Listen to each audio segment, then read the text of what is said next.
Good afternoon. I'm Steve Rehorst, one of the Public Information Officers with the Watertown Area Task Force. Thank you everyone for joining us on this beautiful Friday afternoon. Up first, we have Mayor Karen with our community update. Thank you. Good afternoon. Today is May 1st, 2020. In South Dakota, we now have 2,525 cases of COVID-19, and we've had 21 deaths. Cottington County remains the same with 14 cases, 13 recovered. Governor Noem directs all South Dakotans to follow her back to normal plan, and everyone should continue to keep a social distance, wash hands, vulnerable people should stay home, sick people should stay home, and everyone should call the doctor before coming into a clinic if you're having COVID-19 symptoms. That's all the same. What is different is now restaurants are opening, and this is exciting for a lot of people. And we need to remain using common sense, though. And hopefully the restaurants will always have a knowledgeable person on site at all times so that they're watching to make sure that we're following these practices. You still need to have social distance, still need to wash your hands all the time, and make sure you're doing good disinfection. And if you're a vulnerable person, probably not a good time to be going out and about, but you make that call for yourself. All people need to be personally responsible, and then we're going to get through this just fine. I have a couple of updates to give. First of all, the census is going on right now, and the 2020 census is really important and is being done differently this year.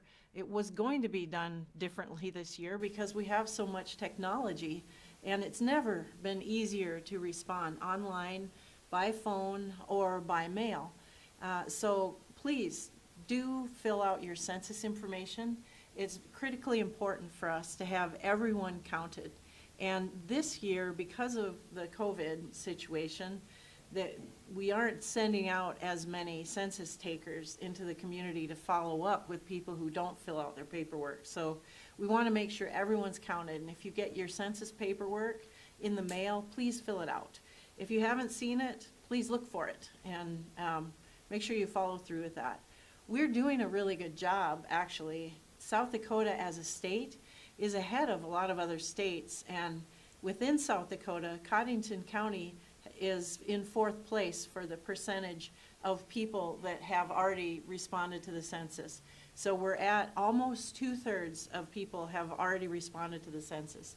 So if you're in that remaining 1/3 that hasn't filled it out yet, maybe get that done. And another thing I'd like to tell you about is a special event that's going on tonight called Let It Shine. And from 9:30 to 10 o'clock p.m., all over the state of South Dakota, people will be shining lights out into the night sky to symbolize that light can drive out darkness. There will be drones capturing footage of this going on in South Dakota's 12 largest cities tonight. So you can be part of that. You can be the brightness that counters anything that is dark in our lives. So that's just a fun thing to do tonight, but also as a symbolic gesture, but in reality, be positive, be kind, be forgiving of others, and be that light in someone else's life. So next we have Watertown Superintendent Dr. Jeff Danielson. He's going to be here giving you an update, and also Watertown Fire Rescue Chief Kranz is here, and I think first up is Chief Kranz.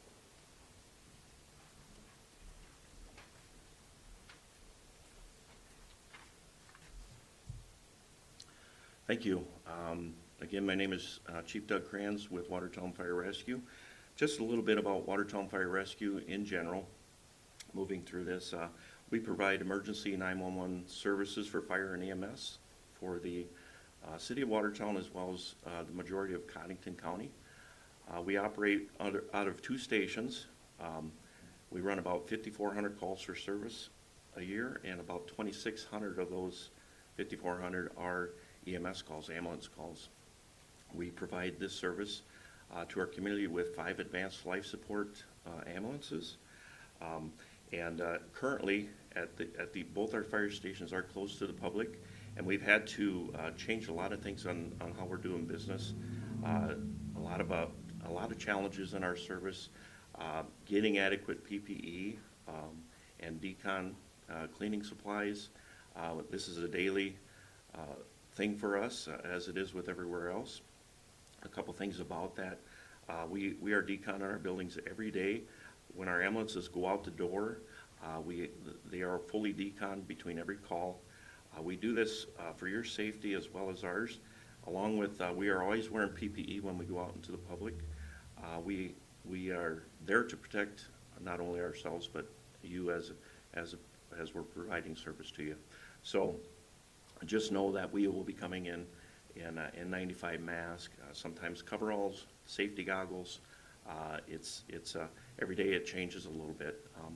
So with that in mind, I just want everybody to know if you need 911 services, we're here, and we assure you that we are deconned properly and ready to go. Our service is also ready for the surge. If and when this happens, at what point, and we're prepared as well as we can be with all the challenges we have. And I always like to talk a little bit about some positive things, because we've given away, we've deleted a lot of our public education, our tours, things like that with school kids and stuff being out of school and closing down our departments. We picked up something from another department in another state. It's called the birthday drive-by. And basically, birthdays have changed a little bit in the last few months, so what we like to do is we'll drive by the house. You call into the fire department, look us up on Facebook, or call 605-882-5030. It's meant for children 18 years and under that are having a birthday, that are stuck at home. Maybe their friends can't come over, and normal gatherings on birthdays don't happen. So we will actually do our best to come by with the fire truck and blow the horns and the whistles. We'll also hold up a happy birthday sign in the window of the fire truck. And please stay back from the truck. You can look out the window, take a picture, whatever the case may be, but just stay back from the truck as we do not get out of our trucks. We ran about 200 of these birthday parties in April. We are doing it for April and May, so there's time in May. If you do have a birthday in May, please feel free to call that number. Anybody that's out of town that has a birthday, know that we're also thinking of you.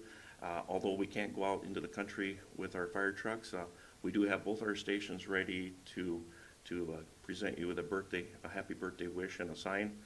So pull up to the station and honk your horn and let us know you're out there, and we'll make sure we hold up a birthday sign. We appreciate your patience. Sometimes with normal duties and things like that, we have to alter our schedules a little bit. So, but it's a really good program, and we're happy to be able to do it. So, with that being said, I would just also like to say thank you on behalf of the City of Watertown and the Unified Commanders of your patience throughout this whole process, and I encourage everyone to stay safe and don't let your guard down. We're not through this yet. We're preparing. We're still preparing. So please be very safe and enjoy what you can. The great outdoors is a good place to go outside and get some fresh air, and stay out of the large gatherings and follow the guidelines so we can all remain safe. I'd also like to thank all the support from the community, the volunteers, the generosity and kindness of everybody on helping us get through this. So thank you very much.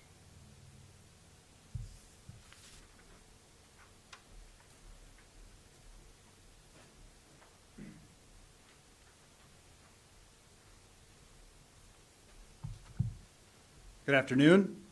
I'm Superintendent Jeff Danielson from the Watertown School District with a little update on what's going on here with the schools. Thanks for taking the opportunity thanks to our families for taking the opportunity to participate in the meal programs we've been running. As of last Friday, we had served 12,153 breakfasts and 13,425 lunches. So a big shout out to our food service staff for all of their work and appreciate everybody taking advantage of that and encourage you to do that. We also want to thank our families. We sent out a survey last Friday, and we got a great participation turnout in that to help us evaluate the flexible learning plans we've had in place, and we hope to put the knowledge that we gained to use here in May. That flexible learning will go until the end date of school, which is May 21st, and then just for parents out there, we will be letting them know details kind of how the end of the school year will look coming up in the next couple weeks. I did want to let folks know that in accordance with CDC guidelines and to match up with city playgrounds, the school playgrounds equipment will be taped off to avoid the contact on the equipment. We also have made some plans for graduation. We intend to have a recorded ceremony on Sunday, May 24th. That is the scheduled graduation date, and then we are putting our hopes in, having an actual ceremony in person at the end of July on the Sunday, July 26th. Again, we are notifying families of our seniors, so that they can start some of their planning, and then we will get further details out here as they become a little more formulated. That's kind of hot off the press today for that. And then finally, we have been doing materials exchanges on Mondays from 8 to 5 at all buildings, and we will have another one on Monday the 4th. So appreciate everybody's help for the schools. It's been an interesting process as we've gone through that, and I know that families are doing their best. Our staff is doing their best, so we're very appreciative of all the support we've gotten from the community and the homes. So thank you.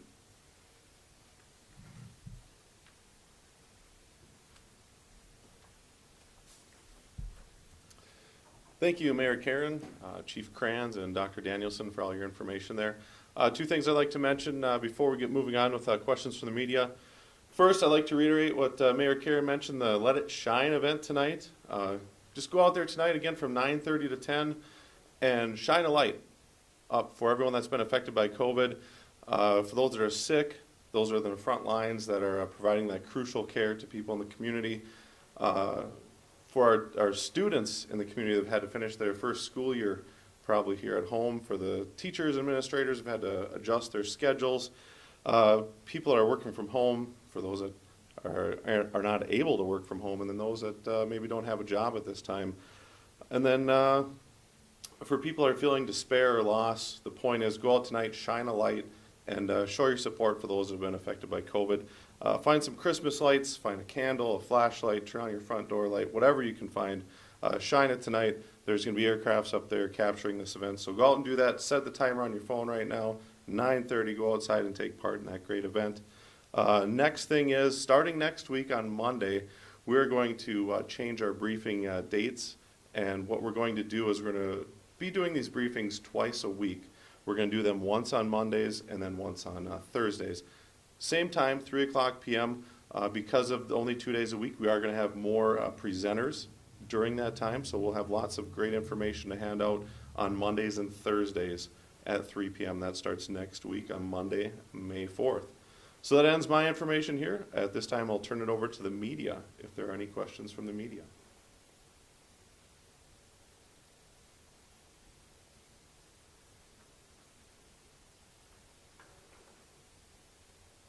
All right. Hearing no questions, we'll end the briefing here today, and we'll see everyone back on Monday. Go out and enjoy the nice weather.